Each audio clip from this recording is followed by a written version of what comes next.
Telugu digital media network లో political కేటగిరీలో number 1 కేవలం 72 గంటల్లో 1,50,00,000 వ్యూస్ పైగా popular TV network. Jaganmohan Reddy గారు అనే ప్రభుత్వం, తెలుగుదేశం అనే ప్రభుత్వం రెండు కంపారిజన్ చేసుకుంటే 13 జిల్లాలని 26 జిల్లాలు చేసిన జగన్మోహన్ రెడ్డి గారు 175 నియోజకవర్గాల్లో మీరు గమనిస్తే సీఎంగా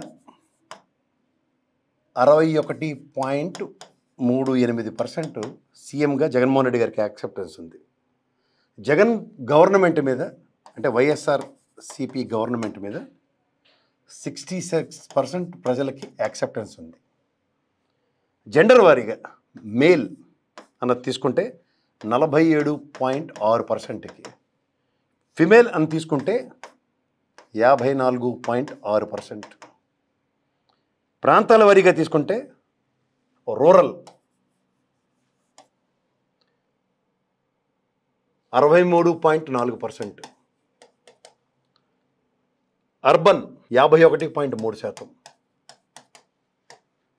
సెమీ అర్బన్. అదే అర్బన్ తీసుకుంటే 48.3% యాక్సెప్టెన్స్ ఉంది. వర్గాల వారీగా జనరల్ తీసుకుంటే 47.2%, బీసీ మైనారిటీ తీసుకుంటే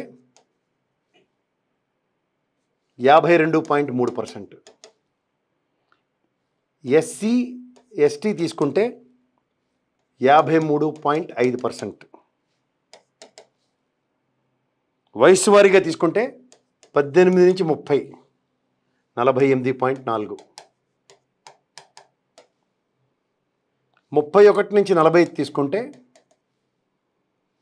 51.2%, 46 నుంచి 80 తీసుకుంటే వయసులో 53.4%.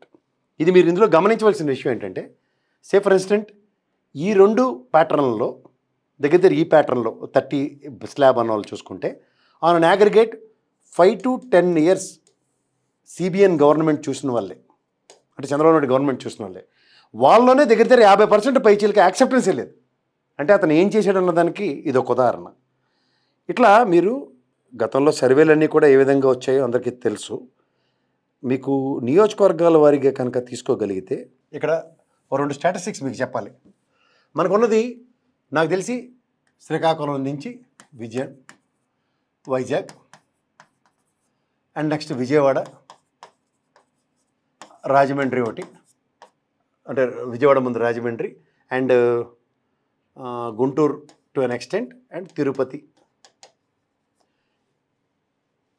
కడప.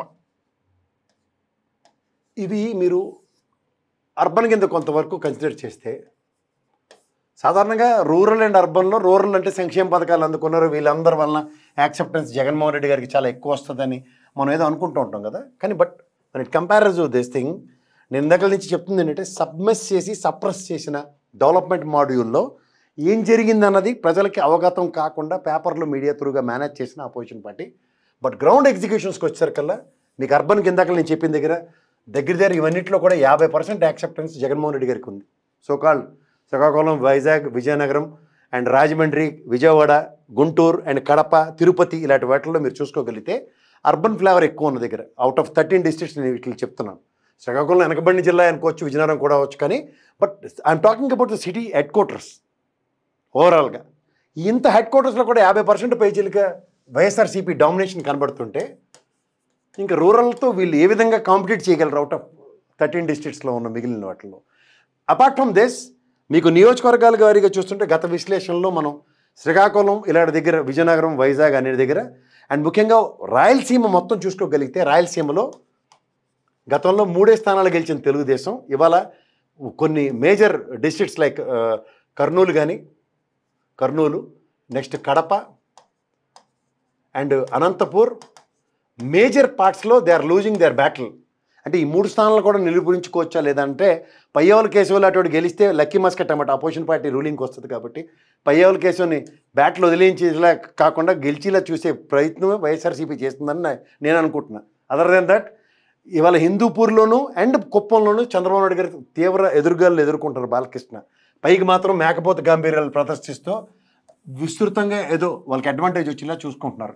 ఇన్ ద సేమ్ సినారియోలో కంచుకోట్ల కింద పరిగణిస్తున్న ఉభయ గోదావరి జిల్లాల్లో మీరు నిజంగా చూసుకోగలిగితే 31 స్థానాలు ఉంటాయి దగ్గర అనుకుంటా. ఇక్కడ ఇవి తీవ్ర ప్రభావం చూపించే Kapu BC corporation, Kapu and BC and Chowdary Reddy అన్న ఈక్వేషన్స్లో చూసుకుంటే 31 స్థానాల్లో ఉభయ గోదావరి జిల్లాలను కనుక తీసుకుంటే ఉభయ గోదావరి జిల్లాల్ని నిశితంగా గమనిస్తే Janasena party and TDP and BJP అనుకుంటే ఓటు బ్యాంక్ ట్రాన్స్ఫర్ విషయంలో నిర్లిప్తంగా ఈ 2-3 పార్టీలు ఉన్నాయి. ఎందుకంటే బీజేపీలో ఒరిజినల్ బీజేపీకి టికెట్లు రాలే, టీడీపీ నుంచి ఫ్లారచ్యూట్లు వేసుకొచ్చిన వాళ్ళు బీజేపీ ఇచ్చారు, టీడీపీ నుంచి ఎత్తి కొదేసిన తెలుగుదేశం వాళ్ళకి 70% జనసేన పార్టీ ఇచ్చింది.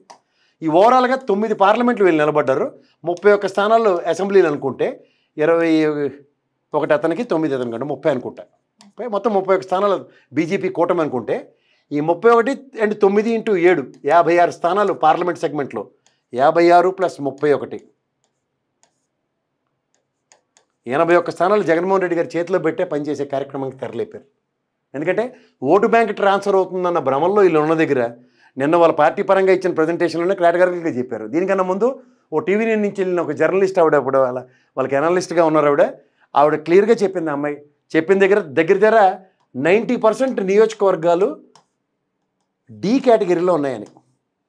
డి కేటగిరీలో ఉన్నవి ఏబిసిల్లోకి రావడానికి ఎంత టైం పడుతుంది, ఎంత ప్రణాళిక దిగించినా బీసీ అంటే గ్యారంటీగా ఫెయిల్ అయ్యేవాడు విపరీతంగా కష్టపడితే సి కేటగిరీలో 35%, మహా అయితే 50%తో సెకండ్ క్లాస్ వచ్చే పరిస్థితి ఉంటుంది. ఎవడైనా చదువుకున్నాడు ఎవడైనా వీడు ఇక్కడి నుంచి ఇక్కడికి ఎలా ట్రావెల్ అయిపోతాడు.